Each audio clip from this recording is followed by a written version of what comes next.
Manchester City kembali menunjukkan kelemahan di babak kedua pertandingan. Kekalahan momentum ini terlihat saat mereka kebobolan 2 gol setelah unggul 2-0. Secara statistik, City kebobolan 17 gol di babak kedua musim ini, hampir 3 kali lipat dari gol yang diterima di babak pertama.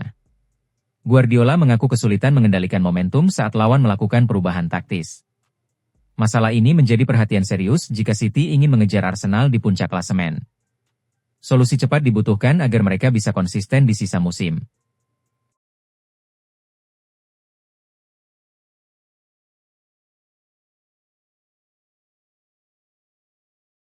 Aston Villa kalah 1-0 dari Brentford meski unggul jumlah pemain setelah kartu merah Kevin Skade. Kekalahan ini menunjukkan bagaimana absennya John S1MCHE Pronunciation Gin, Boubacar Kamara, dan Youri Tielemans berpengaruh. Douglas Luiz dan Tammy Abraham tampil baik, namun tim kesulitan menembus pertahanan rendah lawan. Kondisi cedera membuat kreativitas Villa di lini tengah dan akhir serangan menurun drastis. Akibatnya, Villa kini tertinggal 7 poin dari Arsenal. Kesempatan mengejar puncak semakin sulit meski mereka bisa bangkit menghadapi pertandingan lebih terbuka berikutnya.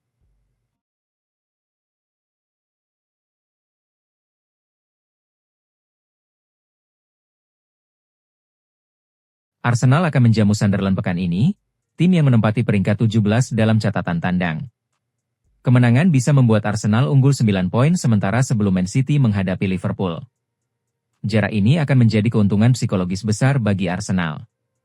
Momentum positif ini bisa menjadi modal kuat untuk menjaga konsistensi hingga akhir musim. Dengan City dan Villa terpeleset, Arsenal kini kembali mengendalikan persaingan gelar. Tim meriam London berada di posisi nyaman untuk terus memperlebar jarak dari para pesaingnya.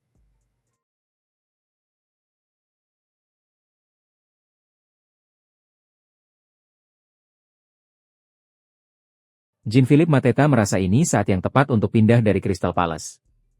Beberapa rekan sebelumnya seperti Michael Olise, Eberechi Eze, dan Marc Guehi telah lebih dulu pergi. Palace sedang mengalami penurunan performa dan masa depan klub belum jelas. Mateta menjadi bagian penting dari era terbaik klub, dan perginya akan meninggalkan reputasi yang cemerlang. Milan menjadi tujuan favoritnya di Serie A dengan biaya transfer sekitar 26 juta pound. Sebagai pengganti, Palace merekrut penyerang Wolverhampton, Jørgen Strand Larsen.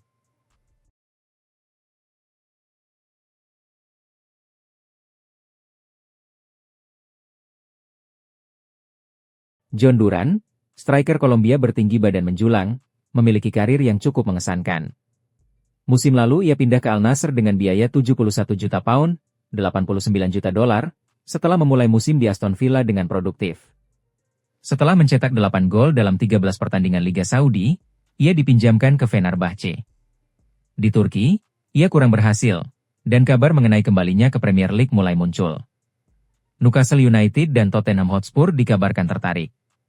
Kedua klub bisa menjadi tujuan potensial pada jam-jam terakhir deadline.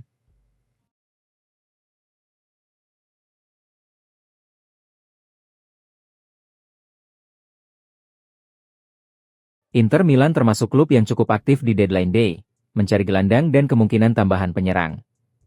Moussa Diaby sempat bersinar di Bundesliga bersama Bayer Leverkusen namun biasa saja di Premier League. Diaby kini menghabiskan 2 tahun terakhir di Saudi Pro League. Minat dari Inter menunjukkan bahwa ia masih dihargai oleh beberapa klub top Eropa. Meski kemungkinan bergabung dengan Inter kecil, Tottenham bisa menjadi alternatif. Klub London Utara ini mungkin bergerak cepat jika mengalami kekurangan pemain di lini depan.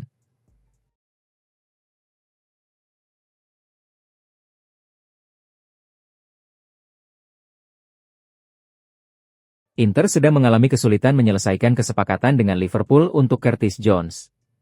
Fratesi kemungkinan besar tetap di Milan hingga musim panas, tapi ada kesepakatan prinsip dengan Nottingham Forest.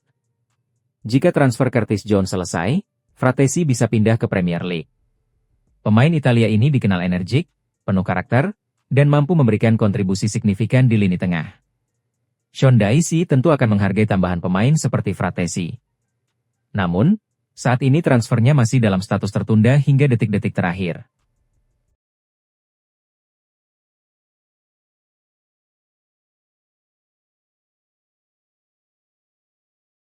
Laga Cremonese versus Inter Milan pada pekan ke-23 Serie A, Senin 2 Februari dini hari WIB, menyisakan cerita kelam di balik kemenangan Nerazzurri. Duel yang berakhir dengan skor 2-0 untuk Inter itu ternoda oleh insiden flare yang mengenai Emil Audero. Kiper timnas Indonesia tersebut menjadi korban lemparan suar dari tribun belakang gawang yang dijaganya pada menit ke-59. Berdasarkan laporan sejumlah media Italia, tribun tersebut diisi oleh pendukung tim tamu. Situasi tersebut memaksa pertandingan di Stadion Giovanni Zini dihentikan sementara. Ledakan keras terdengar, asap memenuhi udara, dan perhatian tertuju pada Audero yang tergeletak usai terkena flare. Meski mengalami luka, Emil Audero tetap menunjukkan profesionalisme tinggi. Ia mendapat perawatan medis singkat di lapangan dan memutuskan melanjutkan pertandingan hingga laga berakhir.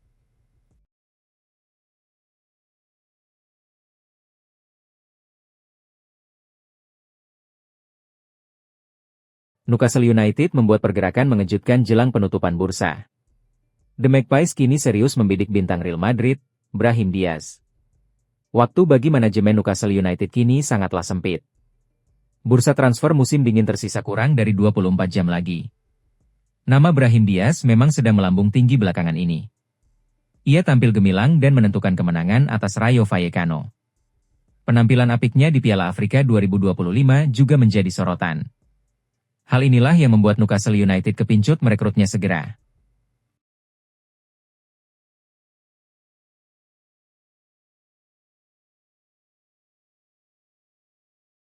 Barcelona meraih kemenangan 3-1 atas Elche pada pekan ke-22 La Liga 2025-2026 di Estadio Manuel Martínez Valero, Minggu, 1 Februari 2026 dini hari waktu Indonesia Barat. Hasil ini mempertegas konsistensi tim tamu dalam perburuan papan atas klasemen. Lamine Yamal menjadi figur utama dengan mencetak gol pembuka pada menit ke-6 dan berperan dalam terciptanya gol Marcus Rashford. Ferran Torres melengkapi kemenangan lewat gol pada menit ke-40, sementara Elche hanya mampu membalas melalui Alvaro Rodriguez. Gol Yamal bukan sekadar penentu arah pertandingan, tetapi juga memiliki arti historis bagi karirnya. Pemain berusia 18 tahun itu kini menyamai catatan 38 gol Diego Maradona di Barcelona. Jangan lupa subscribe dan nyalakan lonceng notifikasi ya, agar tidak ketinggalan berita bola terbaru setiap hari.